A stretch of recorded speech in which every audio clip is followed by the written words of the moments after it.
messieurs, bonjour et merci de nous rejoindre pour ce point de l'actualité. Audience au Palais de la Marina ce mardi. François-Albert Amichia, ministre ivoirien de la ville, était au cabinet du chef de l'État. Conférence de presse des membres de l'Observatoire chrétien catholique de la gouvernance et des autres confessions religieuses. Une sortie médiatique dont l'objectif est de sensibiliser les populations à la culture de la paix en cette période préélectorale.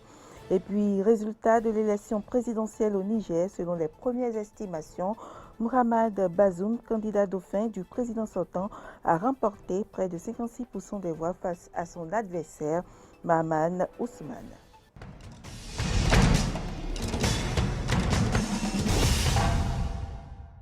Bienvenue à toutes et à tous. François-Albert Amichia, ministre ivoirien de la ville, a été reçu ce mardi 23 février 2021 au Palais de la Marina à Cotonou par le président Patrice Talon. Le ministre était porteur d'un message du président Ouattara au sujet de l'élection à la Confédération africaine de football, CAF. Suivez ici ses propos à la sortie de l'audience. Porteur d'un message de son Excellence le président de la République du Côte d'Ivoire, M. Alassane Ouattara, à son ami et frère, le président de la République du Bénin, son Excellence Patrice Talon. L'actualité sportive du moment, tout le monde la connaît, c'est la prochaine élection du président de la Confédération africaine de football.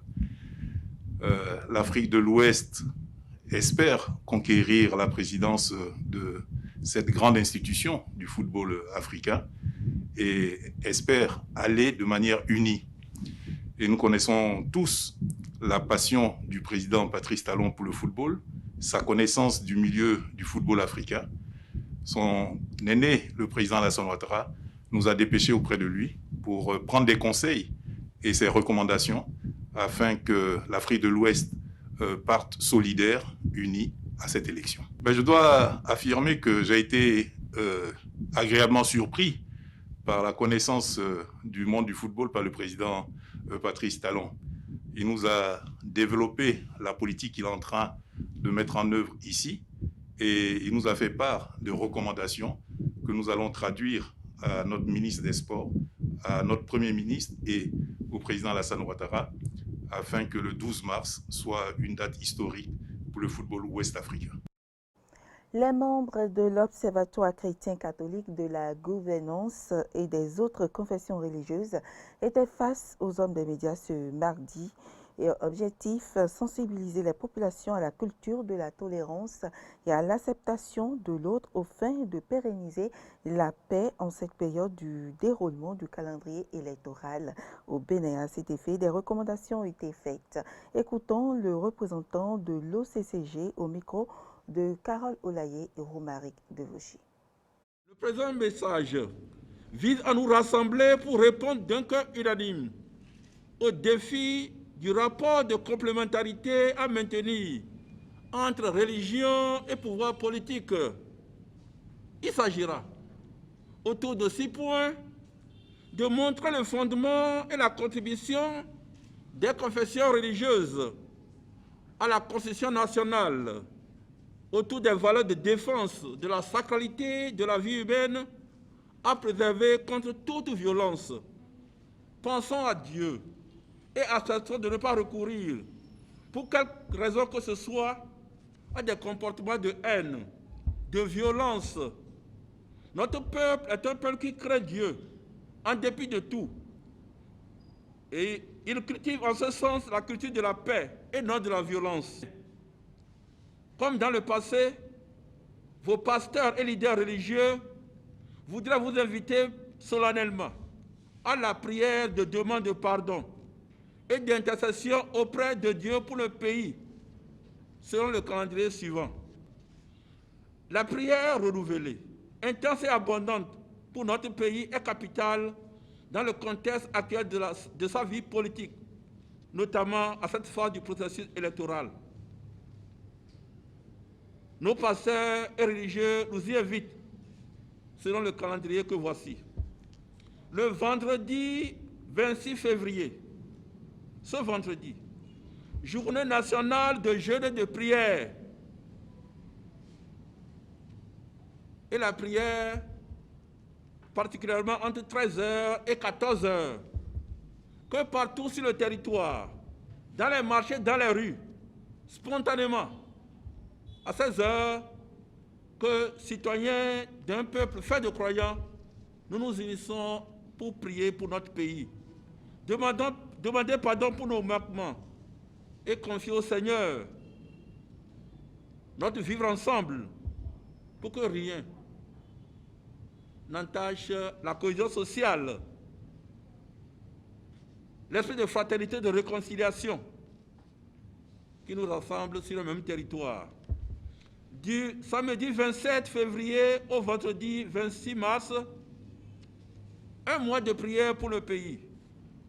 Prière quotidienne pour le pays et prière et jeûne tous les vendredis du mois de mars, notamment les 5, 12, 19 et 26 mars.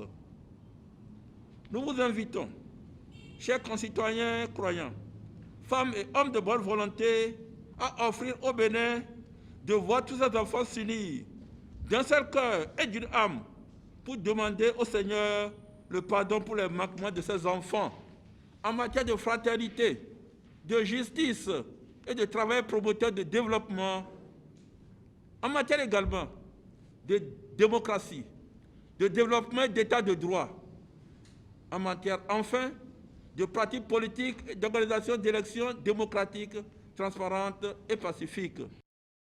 L'actualité sur le continent, au Niger, les résultats des élections présidentielles s'annoncent compliqués. Selon les premières estimations, Mohamed Bazoum, candidat dauphin du président sortant, a remporté près de 56% des voix face à son adversaire, Mahaman Ousmane, le candidat de l'opposition qui réclame de son côté la victoire. Il qualifie de hold-up électoral les résultats. Écoutons les réactions des deux partis après l'annonce des résultats. Avec beaucoup d'émotion que je prends acte de cet état de fait. C'est aussi avec autant d'humilité que je rends hommage au peuple du Niger. Les résultats qui sont en cours de publication par la CENI ne sont pas, dans beaucoup de cas, conformes à l'expression de la volonté du peuple et prouvent à suffisance qu'un nouveau hold-up électoral est en cours au Niger. Le corps de l'ambassadeur italien tué en République démocratique du Congo a été rapatrié ce mardi. Un avion militaire italien parti de l'aéroport de Goma a atterri ce mardi soir près de la capitale italienne avec à son bord les corps du diplomate et de son garde-corps. Les deux hommes ont été tués ce lundi dans l'est de la RDC dans une embuscade attribuée à des rebelles rwandais. Une attaque dont l'Italie exige des réponses claires de la part de l'ONU. Inédite en Équateur, 3 prisons du pays presque simultanément ont été le théâtre de violences sans précédent. Le bilan est lourd. Au moins 115 personnes ont été tuées à l'origine de ces drames. Des violences entre gangs de narcotrafiquants, un phénomène récurrent dans ce pays où les prisons sont saturées. Quelques heures à peine. C'est une journée effroyable qu'ont vécu ce mardi 3 prisons surpeuplées de l'Équateur. L'origine de ces violences inouïes, d'après les autorités, des rixes entre bandes rivales, composées notamment de narcotrafiquants. Nous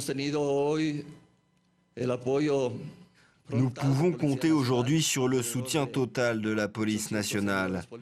Environ 800 policiers ont aidé à reprendre le contrôle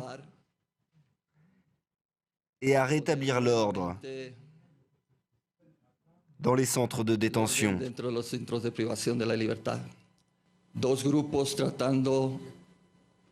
Deux groupes tentent de prendre la tête de la lutte contre la criminalité dans les centres de détention. Si les violences sont récurrentes dans le système carcéral équatorien, celles-ci sont particulièrement meurtrières. Et à l'extérieur, c'est un sentiment de panique qui a gagné les proches des détenus pendant les émeutes. Tout le monde sait que tous les prisonniers ont un téléphone. Nos enfants nous ont dit hier soir qu'ils étaient en danger et qu'à tout moment une émeute allait se produire. Je ne peux pas communiquer avec lui, je ne sais rien. Je demande qu'il me dise ce qu'il s'est passé, si mon fils va bien, mais personne ne me donne d'informations. Ceux qui sont ici à l'intérieur ne sont pas des animaux, ce sont des personnes. Je sais qu'ils ont commis des délits, mais ils doivent avoir conscience que nous sommes des humains. Eux n'ont pas de cœur, ils n'ont pas d'enfants. Malgré des politiques de diminution du nombre de prisonniers, la surpopulation carcérale atteint toujours 30% dans les établissements pénitentiaires. Ils sont par ailleurs seulement 1500 gardiens à surveiller les 38 000 personnes incarcérées dans le pays. Après la démission du Premier ministre, le Parlement géorgien a nommé un nouveau chef du gouvernement, une nomination qui a entraîné l'arrestation de l'un des principaux opposants au pouvoir. De nombreuses manifestations ont suivi cette arrestation. Qui a secoué l'opposition en Géorgie. Nika Melia, leader du mouvement national uni, a été délogé mardi matin des locaux de sa formation politique afin d'être placé en détention provisoire. Une arrestation musclée et violente. Des centaines de policiers ont fait usage de bombes lacrymogènes contre tous les partis d'opposition qui campaient devant le bâtiment. Les militants du parti ont immédiatement dénoncé cette arrestation. Nous avons assisté à l'arrestation du plus grand chef du parti d'opposition dans ses propres locaux sous le prétexte le plus cynique, en utilisant les instruments les plus honteux. Et évidemment, c'est un défi pour l'avenir et la liberté de ce pays. Il est de notre devoir, en tant que citoyens, en tant que société, de résister en manifestant dans les rues, par des manifestations pacifiques, mais très intenses. Des milliers de manifestants sont descendus dans les rues de Géorgie pour protester contre l'arrestation de Nika Melia, dans un contexte de crise politique qui pourrait fragiliser un peu plus la démocratie. En effet, depuis les élections législatives d'octobre 2020, les différents partis d'opposition dénoncent un scrutin truqué. Rêve géorgien, le parti au pouvoir, avait revendiqué une courte victoire alors que sa popularité décline sur fond de stagnation économique et de dénonciation d'atteinte à la démocratie. Lundi, le Parlement a confirmé la nomination par Rêve géorgien d'Irakli Garibashvili au poste de Premier ministre, qui a immédiatement annoncé l'arrestation de Nika Melia. Le gouvernement a de son côté évoqué un usage proportionné de la force et la polarisation d'une politique due à des délinquants. Le Premier ministre géorgien appelle tous les partis de l'opposition au dialogue et à l'apaisement. Aujourd'hui, le ministère de l'Intérieur a appliqué une loi nécessaire à la réduction du radicalisme politique et à l'établissement de relations équitables. La réaction du peuple à l'application de la loi a confirmé que l'état de droit est la principale priorité du peuple géorgien. Cependant, nous ne comptons pas le nombre de personnes rassemblées pour la manifestation. Chaque citoyen de notre pays nous est précieux.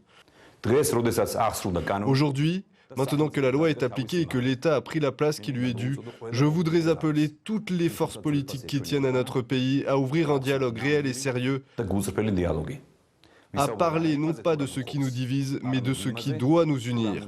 Le pays est confronté à des défis, il est temps de dialoguer, pas de se confronter.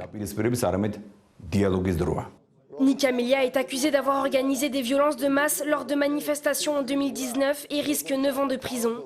Des accusations qu'il réfute et juge politiques. La scène internationale se dit inquiète pour l'équilibre du pays. La violence et le chaos à Tbilissi sont la dernière chose dont la Géorgie a besoin en ce moment. J'exhorte tous les partis à agir avec retenue, maintenant et dans les jours à venir. La décision d'arrêter un opposant politique avait la semaine dernière inquiété l'Union européenne et les États-Unis, appelant à séparer le système judiciaire de tout parti pris politique. Ce vendredi, l'opposition appelle à une nouvelle marche à Tbilissi. Mesdames, Messieurs, ce sera tout pour ce journal. Merci pour l'attention et à demain.